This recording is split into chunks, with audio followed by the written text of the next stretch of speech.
Mainit-init na chismis. Detalye sa kung gusto ba ng mga kaibigan ni Donnie si Belle. Tinanong kasi siya ng mga mosang kung pinakilala na ba niya si Belle e nagustuhan ba siya ng mga kaibigan nito.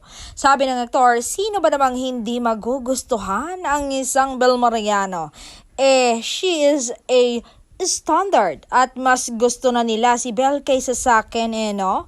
Alam mo yon, hindi mahirap mahalin ang isang Belle Mariano. The personality, the beauty, the brain, the talent, everything about her ay mamahalin mo talaga.